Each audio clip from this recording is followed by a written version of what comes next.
Hey, it's Chris Gio from Merchant Method, and today we are going to press pause on our great big plans to make real progress in our business, to evaluate how far we've come year to date. It is that perfect time with Memorial Day around the corner to really assess our big goals for 2018, how we completed the first quarter of business, how the second quarter is going. And so what we're going to talk about this week is the year-to-date business review. Now, regardless of where you are in your business or your year, it's a really important time to press pause and to evaluate how we're making progress against our goals. Now, with summer upon us, it is really so wonderful to be thinking through long days, even longer nights, to take that vacation, to take the time off, to enjoy time with family and friends. Now, while the weather's good, maybe your kids are going to be out of school soon, and definitely before we dive into the fall and holiday season. And while I will be doing some of that as well, I know my clients will be too. This isn't the time to coast by, and it's not the time to completely put your business plans on hold. In fact, this is the time where in and around the edges, I will find time, encourage clients to make time, or I'll intentionally schedule the weeks and months ahead to start to make the real progress on business that'll make you even that much more prepared for the holiday season. And when I say holiday season, I know it sounds really scary because it's so far forward. We're not ready to be thinking through that yet. But the way that I like to prepare our content and how I'm preparing you for your best holiday yet is for us to really get our arms around operational practices, around our finances, our profitability, our pricing, our key performance indicators in the first half of the year, so that in the second half of the year, you're really looking at that just right assortment in the fall season so that you're mitigating as many risks during the holiday and you are reordering into these winning styles and items that you already know are profitable. So that's where I want us focusing. And before we can jump ahead and make those plans, before we can create a really strategic calendar, it's important for us to look at our performance so far. So in today's video, we're going to be talking about the business review process. Now, you might do this 4 times a year, quarterly, which is what I recommend. You may do it twice a year. This review process is helpful anytime you're reviewing business at a high level. So we're going to talk about the value of this type of review, the frequency that I recommend, exactly what you're going to review, and how you'll do that review, course adjusting based on what you uncover, and then the next and final step is planning ahead. So the idea of conducting a review may feel like another thing to check off the to-do list, a task, a gold star to peel off, the sticker sheet and put on the calendar. It can so easily be thought of as a chore or as tactical, but I want you to be very clear. A business review process is strategic. It isn't tactical. It is the high-level view that really allows you to reconcile what have you been doing on a daily basis, a weekly basis, against the big strategic plans. So in terms of the frequency of the review, I again recommend every 90 days because even though we may have long range 3 to 5 year plans and then a current yearly plan, the mix of short-term and long-term goals are really important because not only do the short-term goals create the accumulation that leads to long-term success, but short-term goals give you the motivation and the wind that you and your team need, that validation, that affirmation as you make your way towards long-term goals. Additionally, when we're thinking through the value of looking back and course correcting, 90 days is about that chunk of time where you can really look back and identify trends and not be so reactionary to the swings and shifts in business that might be attributed to really something else like seasonality. So there's something really nice about being able to review your seasonal business on a seasonal basis. Now, when it comes time to creating your agenda on what to review, here are 6 things I like to include in every one of my business reviews. So absolutely number 1 is operations. How you conduct things both back of house and front of house. How product comes to market, but also how your projects come to life.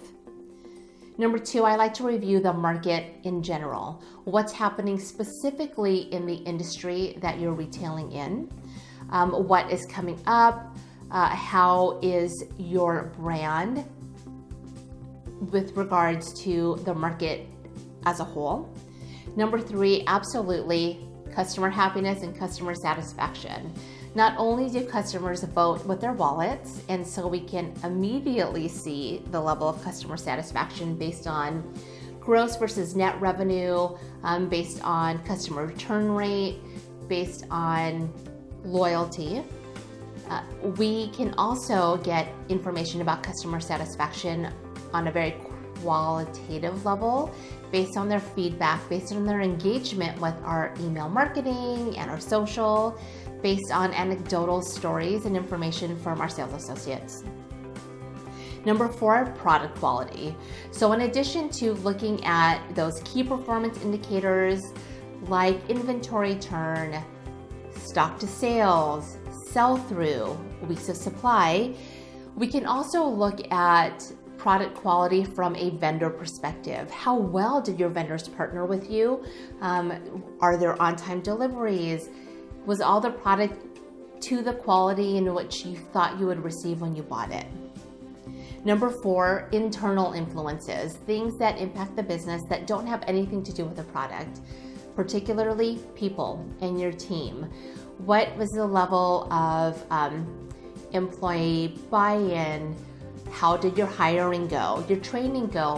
What was your level of retention? Those are the types of internal influences you want to review. And then lastly, obviously financial factors.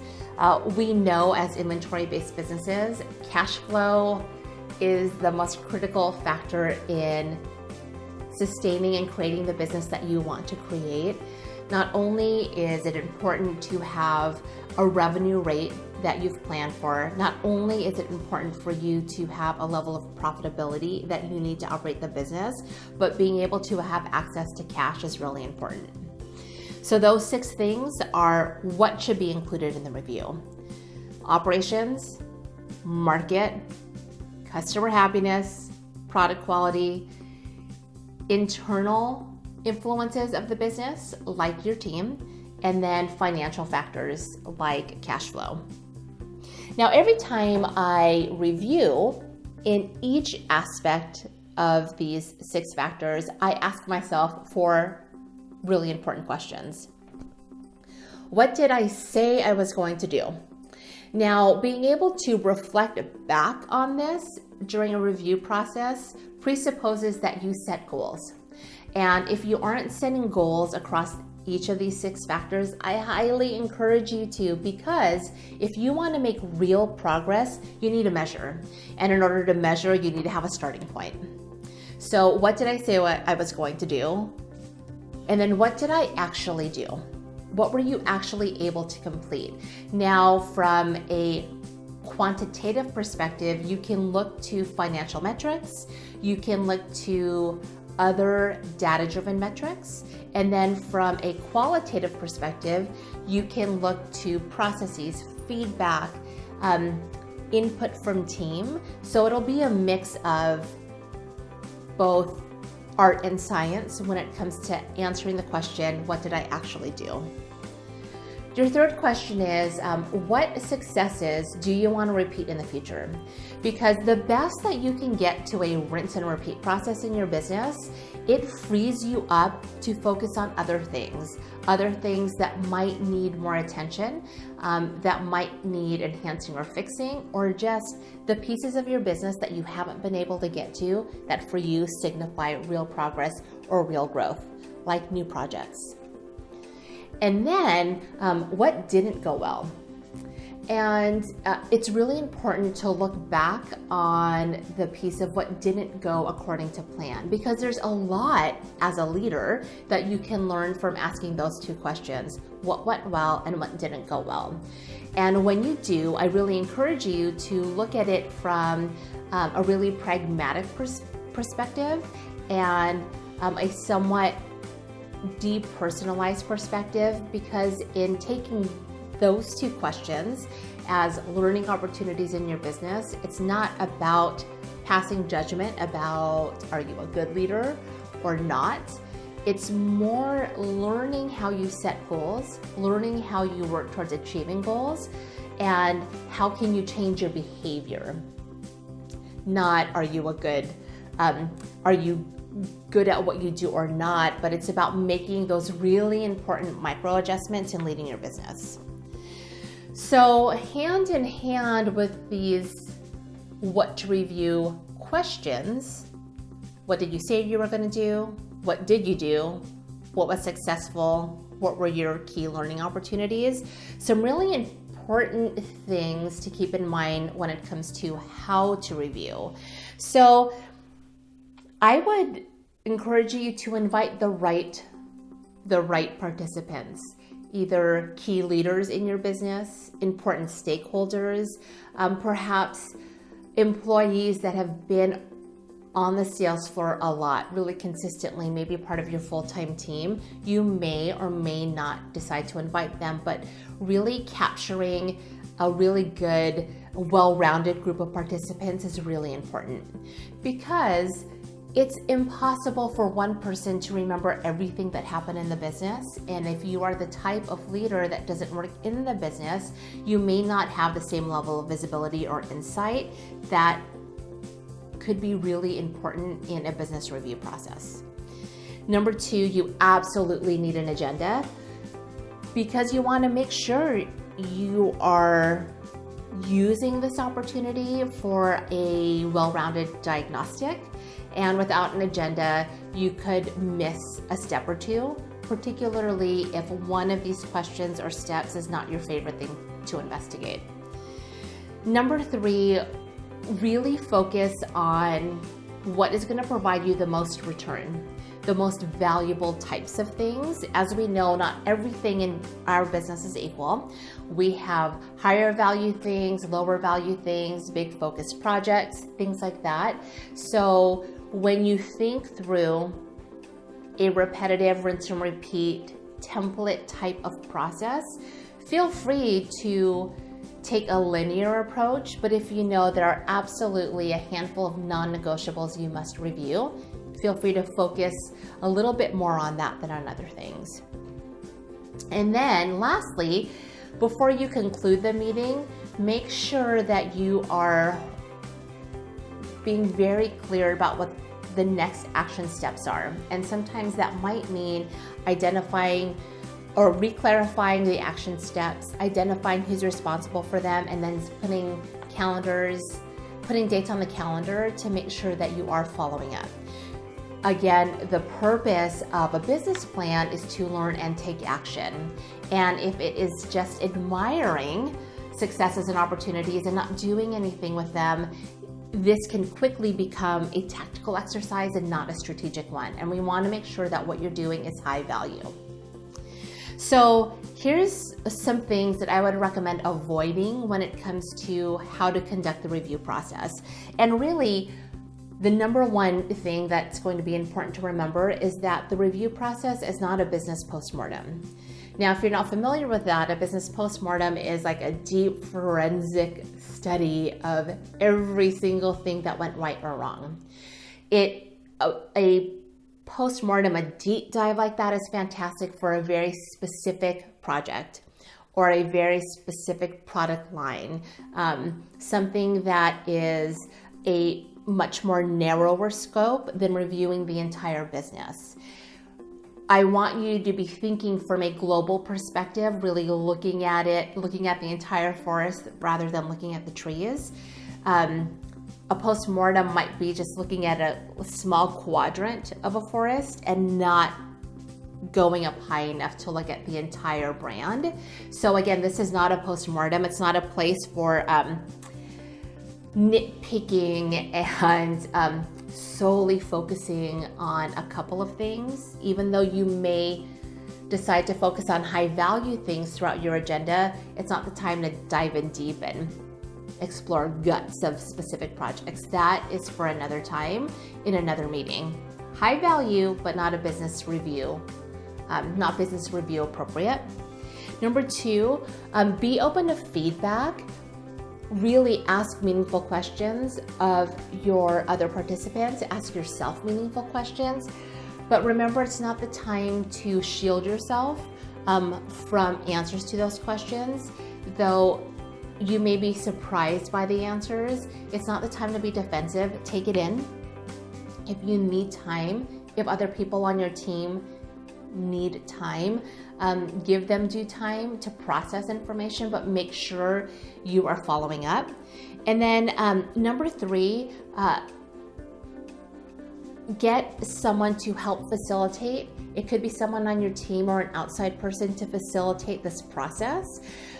You as a leader want to be really focused on taking it in, taking in the feedback, making sure that you are accomplishing the things that you set out to accomplish. And a timekeeper and a note taker, someone to keep the whole group on point and focused, is another really important task. And if you concern yourself with that too much, you may not get the full benefits that you might get if you were solely focused as a facilitator.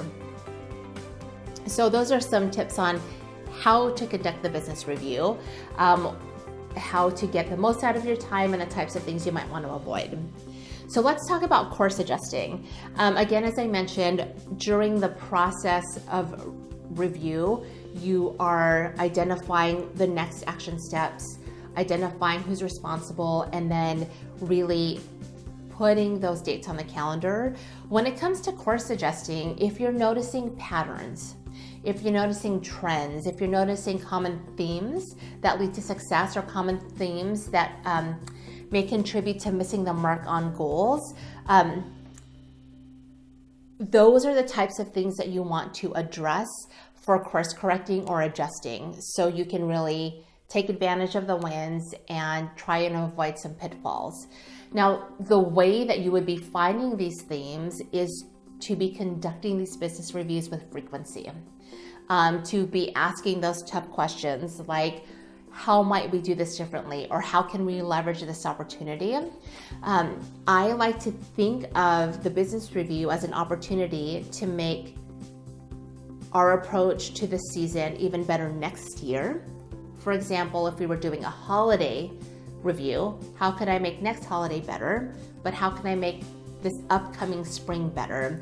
So how can you course adjust for this season that's upon you? But also, what kind of notes do we need to take to remind us when we come around to planning this particular time period next year? And then when it comes to planning ahead, if at this point, after conducting your year-to-date review, if you haven't already planned your next 90 days, this then becomes the perfect starting point. So I would love for you to head over to Facebook Live. I'm going to go Facebook live stream tomorrow on Friday, the 25th, May 25th. And I'm actually going to peel back the cover on my own planner.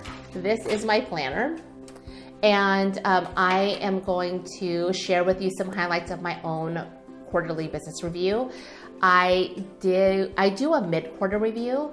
I do a little course correcting, and then I do an end of quarter review before I start planning, before I really lock in quarters for the next year. So I just kind of want to talk with you about that and share with you about kind of what I've learned, how I've course corrected, how I continue to refine my own process even over time. So what I'd love to know from you is this. What one question do you think is going to be the most valuable for you in your business when it comes time to reviewing your business? So again, what one question do you think is going to be most valuable for you when it comes to reviewing your business? Leave a message in the comments. I'd love to know.